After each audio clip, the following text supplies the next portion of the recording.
This is Pretty Much Pop, a culture podcast, a creature of the internet drunk on its own power.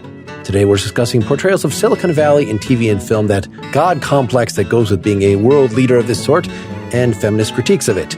This was prompted by the HBO series Made for Love. I'm Mark Linsenmeyer, and I don't care that my devices are tracking me, so long as only the singularity, i.e. God in the machine, gets to look at my naughty bits. I'm Erica Spires, and I'm just convinced that people in California tend to want to create their own heaven on earth because, well, they live in California. And I'm Brian Hurt, PMP's resident tech genius. Except for the tech part.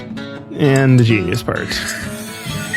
I know, I just had a bad dig on Californians. But there is something to that, right? Like, maybe not in the Northern California part. There's some beautiful stuff there, but, you know, a lot of desert. People in deserts, they like to create things. That's the Silicon Valley part, is the northern part. You're saying that your critique of Silicon Valley does not apply to Silicon Valley. Is that what you're saying? Well, we're not just talking about Silicon Valley, though, are we? We are not.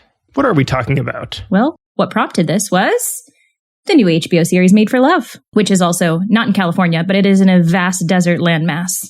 Starring Kristen Milioti, based on the novel by Alyssa Nutting, who is one of the writers and the body model, the face model, I should say. Or I'm wrong about that. It's the other writer, something Lee. Anyway, one of the writers is Diane. I thought it was set in California. I thought it was in Southern California. Don't they end up in Los Angeles? What's going on? How many things can we get wrong in the first 3 minutes of the show? Do we know where they are? We don't know where they are. In their little oasis? They're definitely in a desert. In the desert? They're in fiction land. How about that? They are in a Southern Californian desert. Is that okay? Yeah, I don't know if we should just erase everything we just said. Oh, good God. After that point. I'm sorry. None of it was good. It was fun. Did either of you read the book? Oh, no. No, did you? Oh, good for us. No, we're going into this with perfect ignorance. So let's wait to be corrected. A number of the articles we read preparing for this did mention the book and maybe changes that were made, but nothing really resonated since I hadn't read it. Yeah, so I think I feel so confused this morning because the original thought about this podcast idea was Made for Love, or that was the original inspiration, I should say. And then we got into, well, what about Silicon Valley? And then we thought about basically maniacal, what would you call them? The tech geniuses. Tech geniuses, gods in their own mind. So you guys mentioned devs, which we had given up on as an idea, I believe, about, well, several months ago, because I was just bored to tears by it and I decided to stop watching. But because of this podcast, I want you to know that I have finished Devs. Oh, no, don't do that. Well, and you guys had both watched WeWork, this documentary. Yes. Which got me to watch that, which even though he's not a tech genius, the president of this company shares a lot of the God complex and the way that hurts random people. And of course, a lot of the media related to this is like, well, the 5 Steve Jobs documentaries or other things about Zuckerberg or Gates.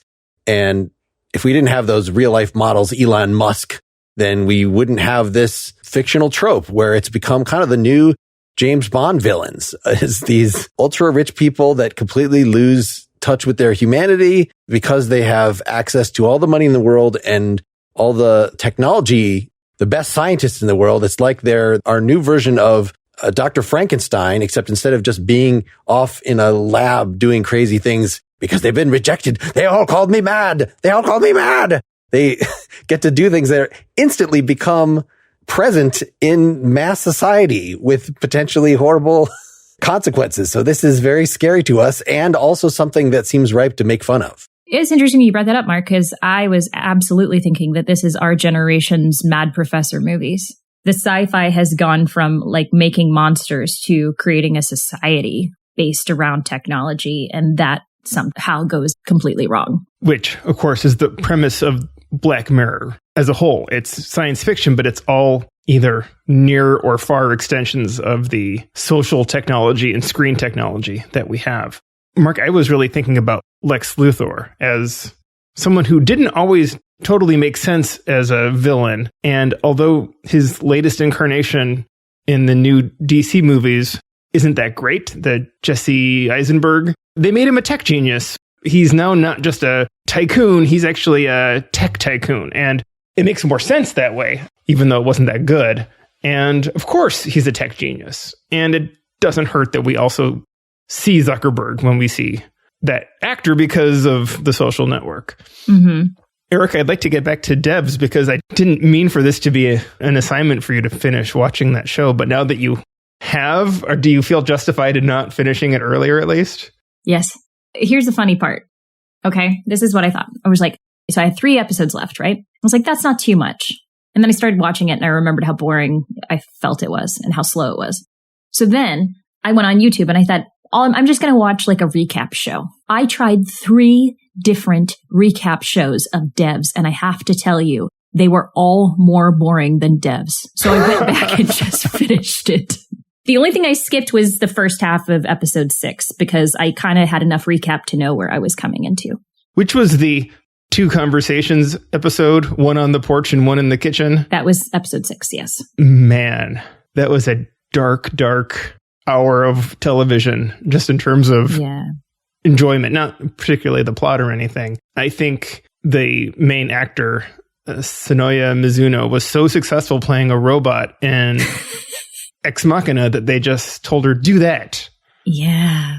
Ms. Robot as the... Listen, his work is absolutely beautiful to look at and to listen to. So it's not that I don't appreciate the experience that I get in terms of visuals and sound. But in terms of pacing, I don't think he's ever had any lessons on why pacing is important. Or he did it all on purpose and he thought it was going to work and it just didn't. Because I'll tell you how I feel about Devs right now. That's how every freaking scene was. I thought you were looking something up on your computer while you... I'm like, spit it out. If everything is important, nothing is important. There was a good 2-hour movie in those 6 hours and 49 minutes. Yes, I think that... I'm sure of it. That could have been very successful. And I'm desperate to like his work. I know. Wish I did. Well, and there were some really good things about Devs. Like, there really were. When you look at it, just like... It's freaking gorgeous. Every shot is beautiful. He knows what he wants in terms of capturing specific looks. It was just really the dialogue and pacing that really had me. And it didn't really make sense. Let's be honest. I remember liking, I haven't watched it since a year ago or whenever that was out, but enjoying the sci-fi element of it enough, even though it was bonkers, but it related to things in philosophy that I kind of wanted, at least my co-host over there or us, to have a conversation about that. I think it was bonkers enough that I no longer even remember much of it, except that it was sort of Laplace's demon of, somebody that has all the data and can thereby compute the future. But then there was some move into possible worlds and indeterminism. And, so there's some interesting things to chew on. But at least it is good for our purposes in terms of this being, what's the name of the Parks and Rec guy character? The Ron Swanson character. Nick Offerman. Oh, his character, though. His character name. Forrest. There we go. Clearly, there's murdering going on. So he is an evil genius in that way. Does he capture well? Like, he's not funny in the way that kind of almost all the other examples that we get here are people who are, even just because of their sheer geekery, even if they're evil, are funny and relatable in how pathetic they are, as opposed to this guy who, again, maybe it's just the filmmaking that we're going to take this very seriously. It would have been far more interesting if he just had moments where he just got super wacky, because then at least you have something very different than what Sonoya Mizuno is giving us, the character of Lily. But instead, when they're both speaking so slowly with so many pauses, you just absolutely lose interest. I do, at least. I hated the science fiction in it. And I really was liking the program the first couple episodes until it became clear of what it was doing. And as I was baffled by the hollow earth of the Godzilla movies, I said, well, at least it makes more sense than Devs. So tell me what didn't work about the science fiction, because I have some thoughts about it, but you're the expert. I'm not an expert. I just wasn't. You're the sci-fi expert, Brian. I wasn't buying it. And I feel like it's the sort of thing that it's maybe the same problem with the filmmaking as someone isn't telling this guy no. To say, you know what, that is such a dumb idea. And maybe think of something better than this. The idea of having a completely deterministic universe as long as you can calculate it. It's like, I'm pretty sure quantum theory left that behind a long time ago. But if you want to do that, great. But I don't have to like it. In fact, I am totally at liberty to think it's stupid. So I did. And I just stuck with the show. But no way. Come on. Don't even. Would either of them be able to have the consciousness, if there is a multiverse theory in place, that they are in the dev system, or would they just exist and that would be the end of it? I mean, to me, that would have made a lot more sense. There's a multiverse where they know it and in a multiverse where they don't. There's a multiverse for everything, which is actually at odds with determinism. I mean, the whole thing, I just hated that part. I think season 2, though, is going to introduce the Fox X-Men into the Marvel Universe. I think that's why that will... Can we not talk about Debs? I was going to say, we were originally supposed to talk about Made for Love. Let's transition first maybe to Silicon Valley. A much more congenial way to get this trope. There's Gavin Belson is the Matt Ross's character as the evil CEO of Huli, whose excesses and yogic retreats and all these things are a really nice peppering, along with, of course, our main characters are also supposed to be something like this, but they're up and coming. We're not seeing what kind of zoos they build in their backyards or whatever the things that the ultra rich and psychotic do. There was a lost opportunity in Silicon Valley, which was, of course, no fault of anybody's. It was the death of the actor Christopher Evan Welch, who played Peter Gregory in season 1. And it was clear that we had these two different geniuses that I think were stand-ins for... He was sort of the Steve Jobs type, whereas Gavin Belson's character was... I mean, it was his company is more of a Google type company, and whether he is supposed to be Sergey Brin or Bill Gates or something, it's hard to know. But having a counterpoint of a couple different ways of being the, I don't want to say evil genius, but the genius billionaire who pulls strings in different ways and have their excesses kind of spelled out in a very large way for and imposed upon others around them. I thought that was such an interesting dynamic that unfortunately just had to disappear when they lost one of the actors. Mm-hmm. So his replacement was Laurie Bream, was the name of the character, who's a venture capitalist. So not exactly a tech billionaire, but in terms of bringing in, are there women who can stand in for this trope? Because what Made for Love sort of makes clear is that this trope seems very much mixed with boys club, toxic masculinity, geeky guy. You know, there's all these different nerd tropes in there, but you don't see a character. I guess there are a few like side characters in Silicon Valley in terms, you know, they are the programmers and they are socially maladjusted in the way the main guys are. But it's mostly about dudes. And so it's sort of open to a feminist critique of it, which is what Made for Love certainly is. Having this Spock-like Laurie Bream character who really seems like a true psychopath is at least a nice thing that they used to replace the character who died. Yeah, I never ended up watching that documentary about the woman there was like a CEO who was crazy. You're talking about the Theranos one. Yeah. Was it Out for Blood? Yeah, that's it. I remember the name of it on HBO. It was excellent. Super interesting. I wonder if there was a bit of that. And then also Marissa Mayer from Yahoo. Mm-hmm. But certainly, I think Laurie was an excellent character. And I actually love Gavin as well, because there were moments, he wasn't so crazy that you couldn't identify with the character as a human. He had moments of humanity, but then he would absolutely lose again. He was able to see the path. He just wasn't able to take it, right? I mean, he wasn't a total, I don't know that Laurie was a psychopath. I just think she was a sociopath and someone on the spectrum maybe, but I mean, is there any true normie in this whole program? Is Monica the only one that we're really supposed to be able to relate to? So. As like, if you were inserted into this world, like at whose eyeballs would you see it through? And I guess it's her. I agree. I also appreciated what they did where they kind of started out where you thought that she might be the love interest, but then it completely goes a different way. And she's just a character who represents us. I think you're totally right. Also, it was freaking funny. The whole thing was funny. It was about tech geniuses, but it was a ridiculous comedy. And to me, that makes it infinitely more watchable, or at least watchable over several episodes and seasons. I mean, what did you think of the last season in terms of, it wasn't just about the stakes of, is their business going to succeed or not, but is the world going to be destroyed by the singularity? Did that seem like a satisfying way to bring it to a climax, or was that just kind of too much and out of the spirit of what came before? I was all right with that. It was still a little ridiculous, and the whole thing was ridiculous from the beginning. And I think the traditional part of my brain wanted it to have a more happy ending for everybody, but you come to realize that it isn't quite going to turn out that way for any of them. And I think the coda was totally spot on. of them being forgotten, which is exactly right. Of course, if you don't stay on top, you are absolutely nowhere in Silicon Valley. And I think that was a very good way to actually end the whole program. Well, now that we're 20 minutes in, I think someone should mention what Made for Love actually is, because we haven't gotten there. And that's, as Mark said, the reason we're having this discussion, or what prompted our discussion. What's the nickel version? Erica, do you want to synopsize? Or? I could try. Brian's usually our synopsizer. I really like watching you try. No, I'm so bad. Yes, I'm so bad at it. So shitty. I'm so sorry. Please go ahead. You made me embarrassed.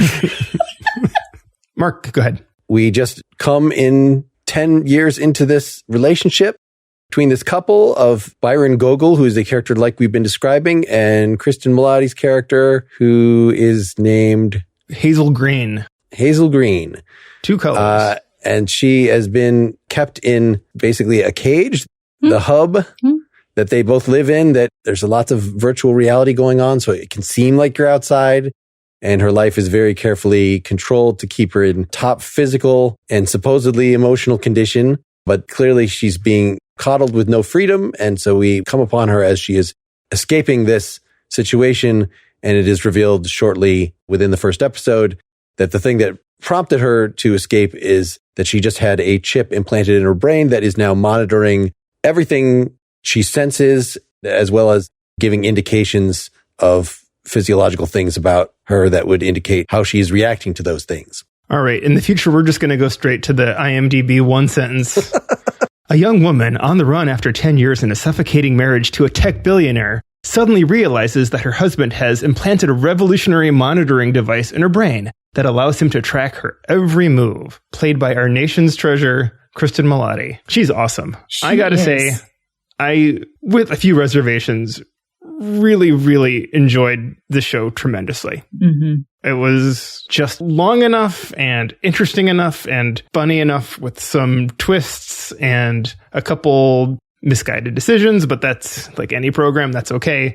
And more than anything, I did enjoy that Byron Gogol, although not easy to relate to, is definitely not a one-dimensional character. And he could have been, and it would have been easy enough. I don't think it would have been successful. Billy Magnuson was not an actor who was really known to me, so I was just seeing the character, which was great. I've seen things that he's in, but it's just I hadn't keyed in on him, I guess, at all. How did you enjoy this program?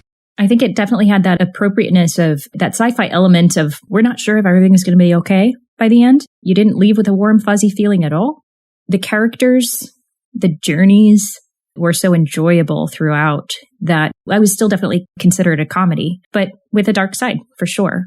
Billy Magnuson was fantastic. I have seen him in a couple things, but it was this wonderful feature of this guy who you first look at him and you're like, oh, this handsome, smart, bro-y guy. And then you just realize how much of an outsider nerd he is. And he's just trying so hard all the time. And I found myself rooting for him, not just him, but like for them to work out, even though it was totally fucked the way that he treated her. Because I'm like, but he means well, but he's trying and he just doesn't know. And she doesn't necessarily need to be with him, but if she's going to, she could possibly teach him how to be a better person. So yeah, it was wonderfully complex in the character portrayals. How about you, Mark? So I started watching this with my wife and watched the first episode, and I was kind of thinking like, maybe I don't need to do this, at least not with her, that it seems like it's just going to be a big bummer. And it's just, yeah, that's terrible doing that to a woman. And that's what the whole show was just going to be about. I would not have enjoyed it at all, but it took such good comic turns, and the whole relationship with her father, played by Ray Romano, and his synthetic partner, and adding in her childhood friend. Yeah, there are a lot of elements that were really good about this. The more it explored that this is going to be like Lost. This is going to be exploring their backstories. And we still only kind of have the surface of at least his backstory, which seems like it might be pretty interesting. So apparently it's not been announced whether there's going to be a season 2 or not, but the creators hope there will be a season 2. I don't know how this finished, like where the novel ends up. I would be surprised if this is the way the novel ends. That would be very strange. Well, there's already been a great precedent for going beyond a novel. I mean, at least one, which is The Handmaid's Tale, which has been written, I think, in the image of Margaret Atwood quite well. they did an excellent job with casting, I think. That is something that I think was definitely missing in Devs, is there was possibly quite a bit of miscasting, or at least of the director having such a hold on it of like, do it this way, that he didn't let his actors actually do what they do best sometimes. And this to me felt like I've seen Kristen Milioti in enough things that I was like, I can see the choice that she made here, and that is such a Kristen choice. And Ray Romano as well. I loved him in Parenthood. You got to see so much of what he can actually do in that. And I'm so glad he's still out there and doing things that are not just pure comedy. So you can see that the actors had fun on set. You can't see Jerry Seinfeld doing that role or something. I feel like he would just like look at the camera a little bit and be like, he would wink a little too much. I'm just going to cast my vote for not wanting another season of the show. I think it ended in a really good Black Mirror-y sort of place. And all these little articles that said it ended on a cliffhanger. There's got to be a season 2. I'm like, no. Was that a cliffhanger? I think it ended at a pretty good stopping point. It didn't make a ton of sense, but I'll live with it. It didn't make a ton of sense. What do you mean? Are we really spelling out the ending? I guess we didn't give any sort of... Yeah, we're not talking about the ending. Why not? We said it wasn't super happy. But I think if you watch even halfway into it, you're like, this is not going to resolve in another 3 episodes or whatever. Like, this is... Everyone go take 4 hours to watch this and come back and listen to us as we spoil the ending. All right. No, I don't know that we should. I will say that I did let out one groan of sorrow during the program, and that was during Hazel's conversation with Diane, where, a metaphor is really best when you just say it out loud for your audience, for the dummies. When she says to her father's synthetic partner, "You're just like me," or "I'm just like you." And yeah, I got it when I first saw the sex doll, that you're both trapped in different ways and you're the same thing. And you're a physical representation of what you're going through. But okay, for those who aren't paying attention, just so you all know, that made me mad. But what are you going to do? It can't all be perfect. So the thing that didn't work as well for me was the various hench people that were following her around and trying to help her. And I just sort of didn't care about them. And it sort of introduces a complication that Gogol basically is murdering them at some point, but they're clearly still going to be around if there's a second season. But they've created, like, they've been put in the pasture in part of the hub. And how are they going to live there? Like, I don't care. Like, I don't care about these characters. It was just kind of a joke that they were off in the way that they were. I don't know. It was just a weak spot as far as the whole thing for me in terms of caring and connecting with what was going on at all. Whereas his henchman who follows him around doing his bidding throughout, like, I love that guy. He's great. He's very funny. He's in a little show my parents are really into called Life in Pieces. Also very funny in that. Bennett, is that the character, or is it? Yes, played by Caleb Foote. And the other henchman, Herringbone, who's the actor, I don't know how to say his name. Oh, I'm sorry. It was Herringbone that I'm talking about. That's what I thought you said. You liked him. Dan? No. Backdahl? His mere presence introduces a goofiness. Yes. Like, I think he has his own universe of, like, if he's in something, it's a comedy. Like, that's how you know it's a comedy. Not that it's 30 minutes or that it's funny. It's just that he is in it. I think was it the first or second episode where he gets his fingers chopped off? Like, that was the unexpected moment that I think that's when I finally was like, yeah, this is a show I want to watch, because I wasn't expecting that to happen. And there were consequences the whole way through of that. They're just like rotting in his cooler throughout the whole show. And he keeps them. I don't know. And he keeps going back. He keeps trying for more. He has no possessions in his life except his fingers at a certain point. Like, he's left in a hotel with just a cooler with his would have got to be gnarly fingers inside. All right. So you liked it as a comic relief and as something. Oh, yeah. Whereas I felt like it was a needless distraction or something. I think what got me started on this whole topic, at some point, the idea came up to contrast this with Silicon Valley, was that article in Slate that we probably all read.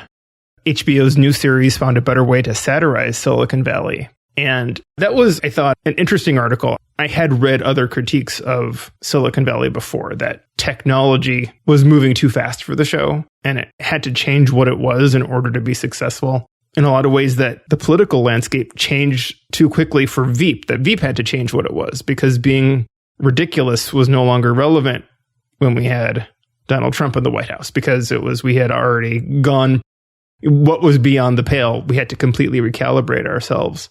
I don't know that I agree with the premise of the Slate article that it was a better way to satirize it. It was a completely different way. I mean, it was such a personal story compared with what was really about the machinations of the industry. I really appreciated both Made for Love and Silicon Valley for the stories that they were. I think that Made for Love might end up being a little bit more timeless or resonate more in 5 years when it's done in a way that Silicon Valley is already feeling pretty dated. And as the article points out, this is before we saw the internet as a means for really speeding the end of our democracy.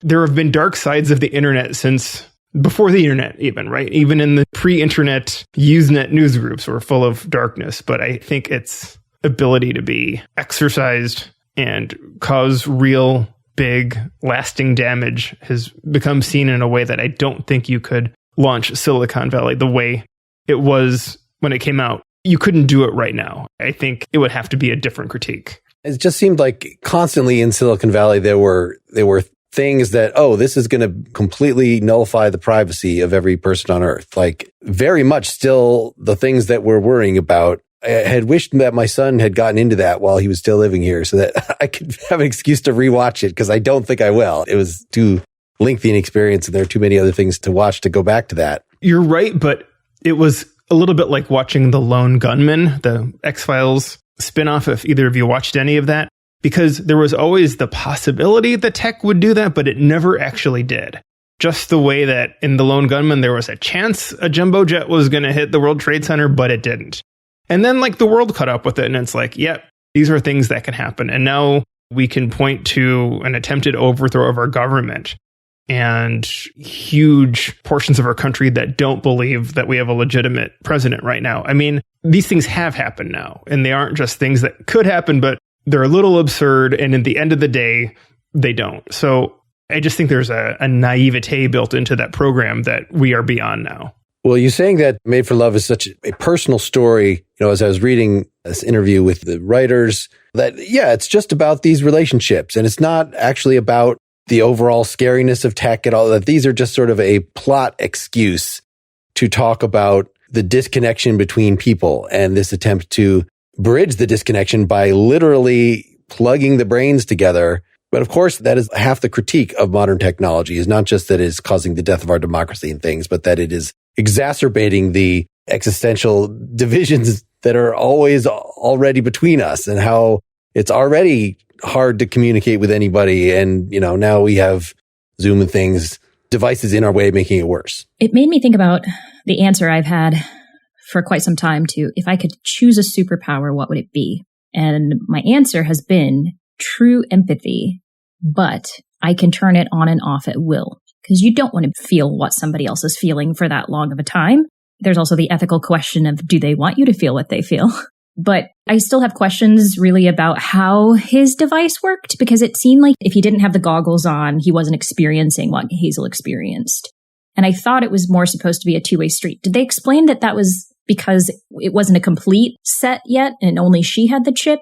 Is that why? Yeah, did I miss something that actually happened in the middle, that he got his chip turned on? He was going to. And this was supposed to... He was going to and didn't. Okay, see, I thought maybe he did. Sits up in his chair and it's not clear that he's gotten it or not gotten it. And there's a bit of a fake out, but it's explained that he was sitting up with an epiphany, not with... But not with Fiffany, an epiphany. Oh, yeah. Okay, thank you, Erica. You're right. Do you recall how it actually worked? Could he just see what she was seeing and hear what she was thinking? Or could he actually feel what she was feeling if and only if he had the goggles on? I think he couldn't feel what she was feeling. He could see... Yeah, there were readouts. The readouts about her, about her biometrics. Well, in the beginning, that was the case. But after she got the chip in, it was different, no? Right, when she's looking at the bartender and they are seeing lines on the screen and they're telling Byron that she's aroused. Yeah. For example, I mean, so they're clearly tracking her, or they're inferring what she's feeling from her biometrics. So he could see what she was feeling. He could identify it, but he wouldn't feel it. Now, if he had had the chip in, would that have gone both ways? Or would she then need the readouts as well? Or would they just be able to communicate. It would have been temporary because it sounds like it would have killed her. Yeah, but if it worked. Yeah, I think it's not totally detailed exactly how it goes. If it's something that you actually feel or something that you know and then can respond to. Okay. Yeah, because him just having a separate chip that she can then pull up her app, like, what would be the problem with that other than, in terms of it's not actually connecting if it is just brain to screen and each person can see exactly via the screen the other's brain. So perhaps something to be explored. But yet it seems like it would be a pretty weird twist in the plot of like, we're going to go ahead and turn it on. And so we can, just because maybe other characters can investigate the technology in its full form, something like that. Also, you wouldn't really be capable, I think, of feeling, this is a philosophical question. Would you actually be able to have true empathy with another human while still holding on to your own sense of self, your own feelings and thoughts? I feel like at that point, you would get so much information from that other person. Like, how could you ever know what your own were? Well, isn't that like the being John Malkovich thing? God, it's been so long since I've seen it. What is it? If you don't have agency, if you're just seeing out of the person's eyes, then you're still going to have separate thoughts that you're reacting to those thoughts. You're not actually able to do anything. But yeah, this is a legitimate question in terms of, our Partially Examined Life Personal Identity episode of what if your right brain and your left brain are separated and they're both conscious and they both think that they're you and things like that. And come on, I want some ideas. What do you guys think about it? I was looking up a episode of a podcast called Invisibilia, which I can't find the episode, but there was one where someone had a disorder where they can't help feeling physical sensations of what other people are going through. Yes. To the point where if they see someone eating, they start feeling a swallowing sensation. It's not synesthesia, but it's got to be related to it somehow. And it sounds absolutely horrifying and awful. To your question about picking a superpower, I don't know that there's a right answer, but I think yours is the wrong one, Erica. I would hate that so much. What if you added to that the ability to then take somebody's feelings and push them onto somebody else? So like you will understand what this other person, it's the arbitrator at the peace talks. Oh, I like that. That would be very useful. Has there not been a sci-fi thing that has done that? There must have been. I don't know, but if there hasn't been, then Brian. How you're not choosing invisibility or the ability to stop time. You're both perplexing me. No, because that's the problem, right? Is like so often in our society, we don't understand one another. And so you have all these contentious people. Imagine taking the political landscape right now and being like, this is how this person feels. And that person has to live with it and vice versa. Yeah, blah, blah. I don't even know what you're talking about, Erica. Hell with you. That's interesting, Mark. I don't know. I'd be interested to know if that has been explored in media. I definitely sympathize with, the Buddhist starting point. Life is suffering. Why is it suffering? Because there's always something, even just physically annoying you at any given point. And this is what this character, Byron, has created the dome to try to counteract, that real life is annoying. There's something that really resonated about, of course, this character is pathetic in not being able to deal with that, because that's just reality. But in terms of what superpower would you want? Well, what this character wanted as a superpower by using the money that could have made him into Batman was to remove himself from the irritations of compromise of every sort, not just with people, but with the environment itself, which of course, there's some built-in limits on that. Well, and it comes with the punishment of complete isolation. And anyone that you try to isolate with you becomes your prisoner, which is obviously what happened to Hazel. There is a common thread, I think, among all these evil tech geniuses, which what makes us enjoy watching them is they're always revealed to really not be geniuses at all, right? They are good at something. And whether that thing is making money or inventing some kind of technology, which is a really specific kind of thing, or maybe just getting a little lucky with it or being able to read the zeitgeist and what people are going to want. They have the same flaws and are just as dumb as the rest of us when it comes to whether it's emotional intelligence or relationships or just making destructive decisions. And that's what we want in our villains.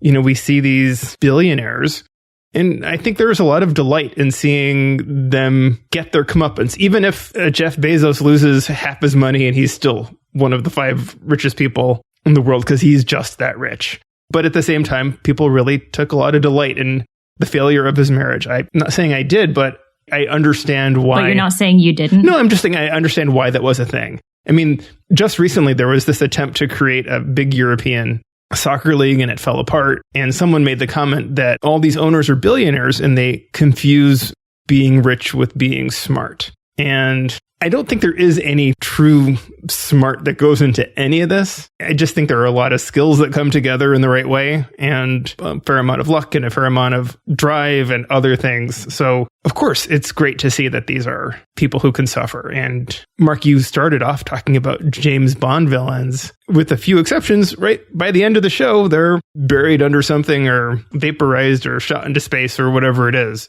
So we all know what happens to the villains in the end. The evolution of this from just billionaire to billionaire tech person, that it was the Wall Street was the source of evil, or before that, just the oligarchy of rich people, the nobles conspiring against the common people. We've shifted this as things have gone on. There's still a lot of the Wall Street entrepreneurial thing built into this. That's why it's different than the, beautiful mind, the stuff we were talking about in our chess episode of those kind of geniuses who could not run a company. And maybe we should kind of use as our last topic here, this WeWork documentary, the making and breaking of a $47 billion unicorn that you guys had suggested that I watch, which has somebody that is definitely not a genius and not even good at tech, but has this arc of being really charismatic and creating this vision and then getting rich enough that he can live this crazy lifestyle. And not to give away the ending, but he's still very rich and did not participate in the documentary.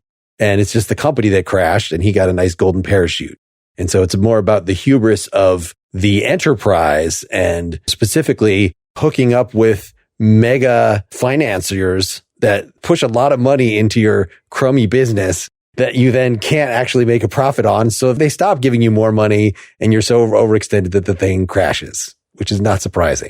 But it's a nice business lesson. But it's a self-reinforcing cycle going on of people are giving money to this guy, and the people who are giving the money are seen as people who should be smart. And so other people say, well, they wouldn't be giving him money if he wasn't onto something. And so it feeds on itself. But then, of course, it unravels just as quickly. It only takes the richest person pulling out to make everyone else pull out as well. It's partly good TV. Not great TV, actually. I thought it was a little too long, but it's good TV in part because of the failure, right? We're not seeing documentaries about the slow and steady, very successful business models that have managed to, the billionaires who, make things like the Square app that lets vendors take credit cards on their cell phones. And they've made a fortune, and that's great. And we all use Square all the time, and it's just a thing, and it's wonderful. And are they great people, terrible, interesting? I don't know. It's just an actual success, apparently. Like, what do I know about it? It's just, I pulled it out of the air. It's not sexy or interesting. So, of course, why is there going to be an HBO documentary about that? We want to hear about the emperor's new clothes and the massive hubris and how it comes crashing down spectacularly. The WeWork, to me, it made me think a lot about the people who garner a following and people who follow, and how I feel badly for both of them in different ways. Like you said, this guy didn't seem very smart at all, but he was told he was. He was told that he was this and that, and he believed it. And that made everybody believe it. That made everybody want to get better. And at the core of this mission, their core values were not to make money. Their core values were to change the world and make it a better place, which is usually not a great way to make money, right? That's typically not a great business model, or not one that investors are excited about, I should say. And so, yeah, it's no surprise as you watch it that he got in over his head and didn't know what he was doing and became basically a cult leader. I mean, the whole thing basically felt like a cult documentary. Yes. Watching them be outside and in the pouring rain and the mud and just saying WeWork and yelling it the whole time. It was just weird. So I don't have a problem with the software company that I used to work for over a decade ago. Was our motto is do good, make money, have fun. And yeah, sure. The corporate culture was actually fairly toxic. I mean, it was smart people, but it was like, the normal, we've taken on way too much work and you're going to put in a lot of hours. And we just expect everybody to have the same devotion and love to the cause as the founder does. So it wasn't a great fit for human beings, or at least me. Please visit Mark's LinkedIn page to find out which company that was. But you could see, as long as the mission is not taken so seriously, that there are these mandatory benders and things that are described. bacchanalia and everyone must show up and listen to this excessive preaching that is just kind of stupid.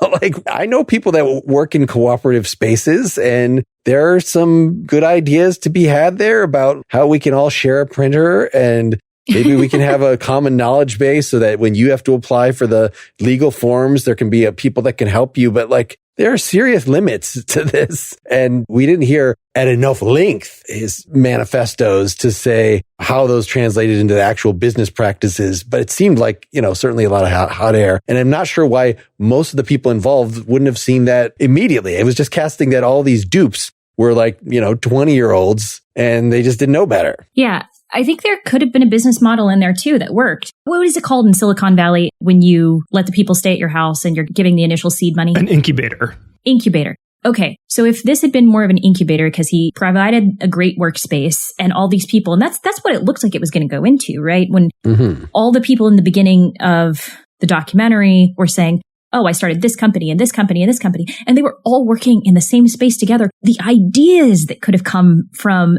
that convergence of those minds could have been great. And he may have been able to figure out something that, he gets a little bit of those profits if those companies do well. I clearly don't know a lot about money because I know it's not like profits, but maybe he could get some sort of stocks. We'll say points. Oh yeah, that's the word. Figure that means something. We'll get some points on the back end. I don't know. It seems like he could have done something with that. And that didn't happen. Instead, it was like, actually, working together so great. Why don't we live together too and make it mandatory that you hang out together?